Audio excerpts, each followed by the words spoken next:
तो प्रकाश knowledge solution channel पर आपका स्वागत करते हैं। कक्षा 10 प्रश्नावली 6.5 का हम 8वां क्वेश्चन देखेंगे।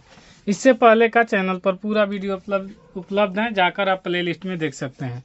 कह रहा है आकृति 6.54, यहाँ पर आकृति है में त्रिभुज ABC के अभ्यंतर में स्थित कोई बिंदु O है, अभ्यंतर मतलब अंदर में, तथा OD लंब है BC पर। OD जो है ये लंब है BC पर, और OE लंब है AC पर, और OF लंब है यहाँ पर है AB पर। OF लंब है AB पर। तो दर्शाइए, तो यानी सिद्ध करना है कि OA square plus OB square plus OC square minus OD square minus OE square minus OF square बराबर AF square plus BD square plus CE square. इसको हमें पहले सिद्ध करना है। दूसरा भाग में है AF square plus BD square plus CE square बराबर AE square plus CD square plus BF square. दोनों को हमें सिद्ध करना है। सिद्ध करने के लिए हमें इस संरचना पर थोड़ा सा और निर्माण करना है। इसे सिद्ध करने के लिए हमें रचना पर निर्माण करना है। ये कि जैसे यहाँ पर O है तो हमें इसको O से मिलाना है, फिर यहाँ से B को मिलाना है, फिर यहाँ से हमें C को मिलाना है। और इसे लिखने का मन होगा तो लिख लेंगे, नहीं मन होगा तो भी कोई दिक्कत नहीं है।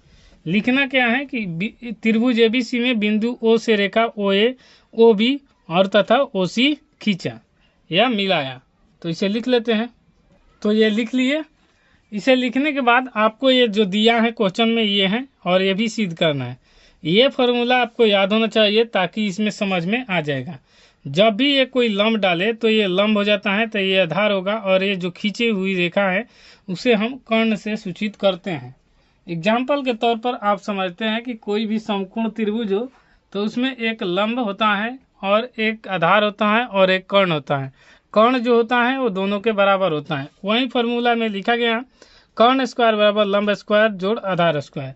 इससे समझेंगे। पहले त्रिभुज OFA से चलते हैं, तो यहाँ पर लिखेंगे त्रिभुज OFA में अगर हमें समकोण त्रिभुज का क्षेत्रफल निकालना हो या फिर कर्ण का निकालना हो पाइथागोरस प्रमेय से, तो कर्ण कौन होगा? तो कर्ण स्क्वायर। तो इसे कर्ण का स्क्वायर मतलब OA का स्क्वायर। तो लिखेंगे OA का स्क्वायर बराबर लंब का स्क्वायर। इसे सिद्ध करने के लिए तो लंब जो 90 डिग्री का होता है वो होता है, तो जिस पर लंब डाला गया है, यहाँ लंब का चिन्ह आपको दिखाया गया है, तो OF का स्क्वायर हो जाएगा। उसी प्रकार अब हमें आधार, जब ये हो गया और ये हो गया तो इस पर जो नीचे पड़ा हुआ रेखा है इसे आधार कहते हैं, और इसे कहेंगे AF के स्क्वायर, और इसे हम समीकरण 1 मान लेंगे। ठीक है, आपको यहाँ तक कोई दिक्कत नहीं होगा, उम्मीद करेंगे। इसी प्रकार हम अगले त्रिभुज में चलेंगे। तो अगला त्रिभुज अब हम लेंगे ODB यानी OBD या फिर ODB। तो यहाँ पर लिख लें त्रिभुज ODB में। तो ODB में लिखेंगे, तो यहाँ पर आपको खींच दे रहे हैं ताकि समझ में आ जाएगा। ODB यानी ODB। तो इसमें देखिए बड़ी रेखा यानी बड़ी भुजा को कर्ण कहते हैं, तो OB है। तो यहाँ पर लिखेंगे OB का स्क्वायर बराबर में लंब लिखना होगा तो OD का, क्योंकि OD पर लंब डाला गया है, OD स्क्वायर, और आधार दिखाना है तो ये हो जाएगा BD स्क्वायर प्लस में BD का स्क्वायर। इसे हम समीकरण 2 नाम दे देंगे। इसी प्रकार हम तीसरा समीकरण निकालेंगे। तीसरा अब त्रिभुज हम इसको निर्माण करेंगे OEC ये वाला। तो इसको लिखते हैं त्रिभुज OEC में। किस लिए चल रहे हैं? क्योंकि हमें सिद्ध करना है पहला का, इसीलिए इसमें हम निर्माण के लिए कर रहे हैं। तो देखिए OEC में तो आपको लंब ये है, कर्ण ये वाला दिखाई दे रहा है, तो इसे लिख लेंगे। कर्ण बड़ी भुजा को कहते हैं, तो OC का स्क्वायर।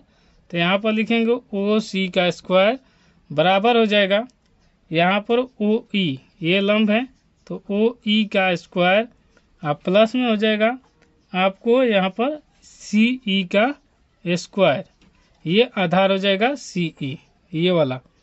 और इसे हम समीकरण 3 नाम दे देंगे।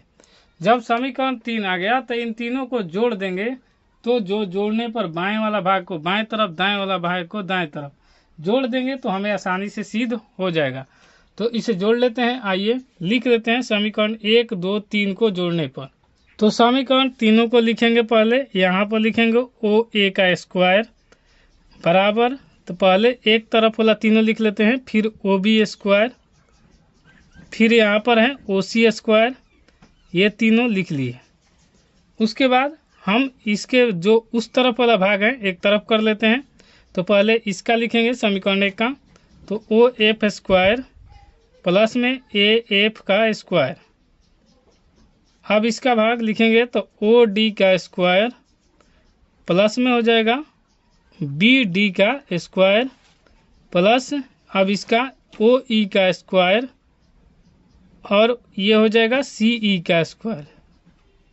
आपको फिर से समझा देते हैं कि लेफ्ट यानी बाएं वाला भाग को बाएं एक ही तरफ लिखें तीनों का, ओ A square, O B square, O C square, ये तीनों एक तरफ।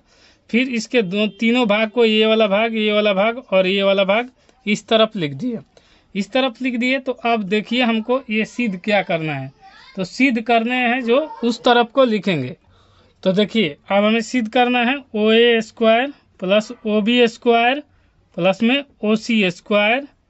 उसके बाद इसमें यहाँ पर दिखाई देगा आपको कि जौन भाग इस तरफ है उसको इस तरफ लाएंगे, तो ओ डी है तो यहाँ पर देखेंगे ओ डी, तो ओ डी यहाँ पर है, यहाँ पर, तो जब भी ये प्लस में है तो इस तरफ आके हो जाएगा माइनस, तो लिखेंगे ओ डी स्क्वायर।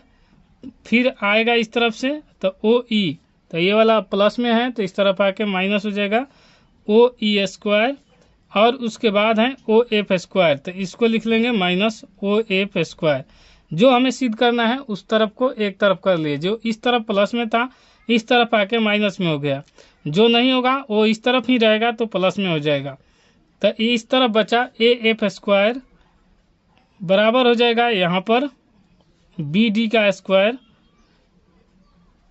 उसके बाद यहाँ पर हो जाएगा सी ई का सी एफ का स्क्वायर, ये सी एफ हो जाएगा यहाँ पर, ये वाला सी एफ यहाँ पर होगा, सी ई का स्क्वायर हो जाएगा क्योंकि सिद्ध करना है सी ई का स्क्वायर।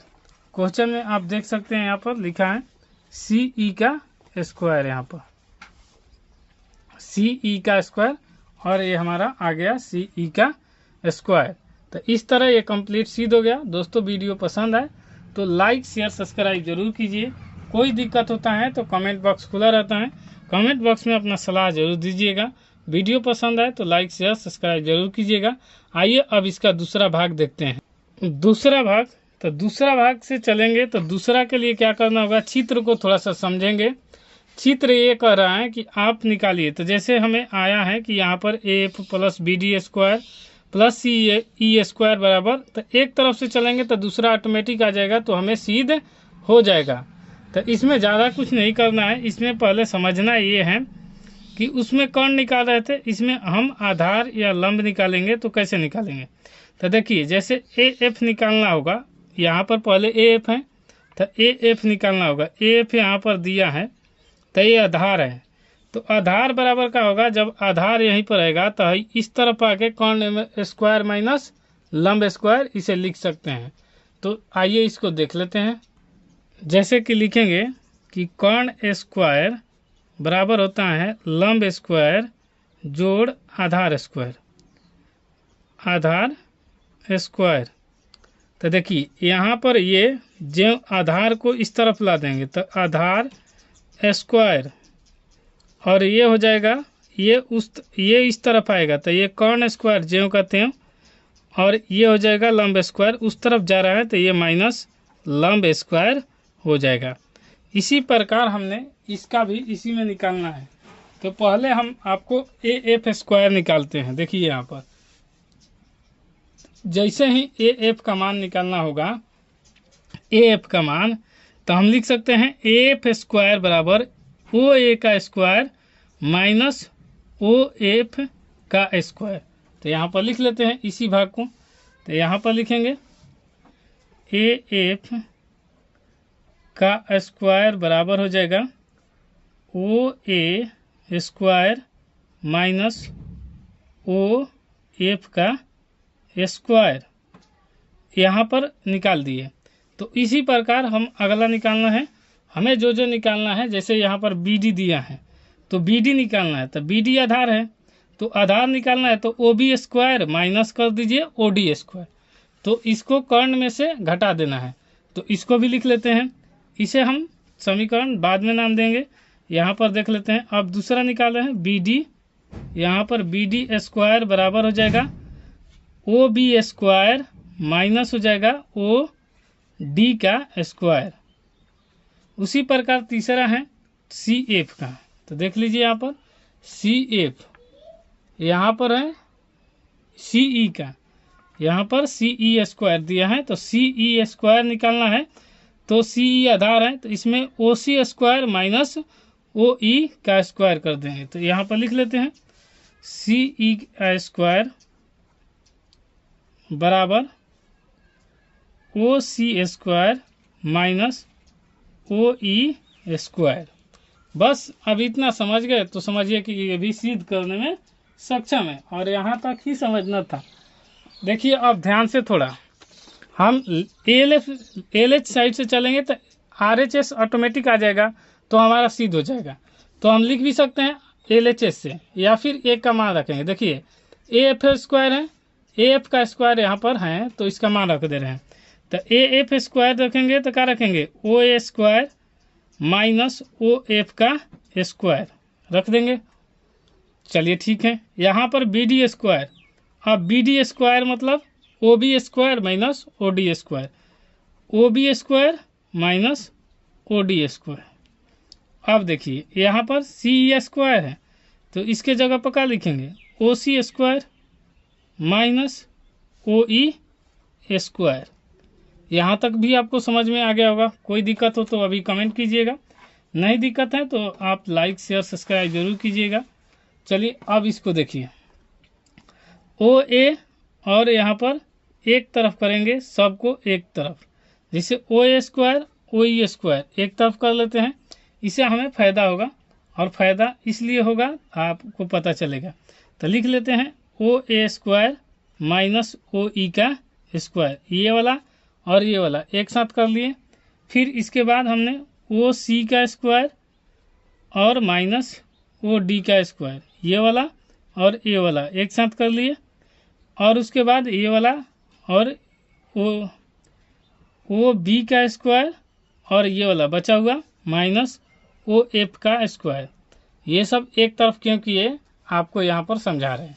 देखिए चित्र देखिए, आपको समझ में आ जाएगा। हमने OA यहाँ पर और OE कर लिए, तो यहाँ हम करें तो इसका मतलब कि हम इसको जगह पर क्या लिख सकते हैं OA के स्क्वायर माइनस OE का स्क्वायर मतलब AE का स्क्वायर।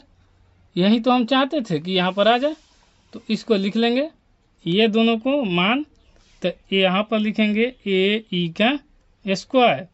अब OC square minus OD square, यहाँ पर देखिए OC स्क्वायर माइनस OD का स्क्वायर। अब ये इस विधि से कर रहे हैं, ये भी आपको पता होना चाहिए। इस विधि से यहाँ पर OD का और OC का स्क्वायर कर रहे हैं, यानी कर्ण में से लंब को घटा रहे हैं, तो ये आधार स्क्वायर मिल रहा है, तो आधार स्क्वायर बराबर हो जाएगा CD का स्क्वायर।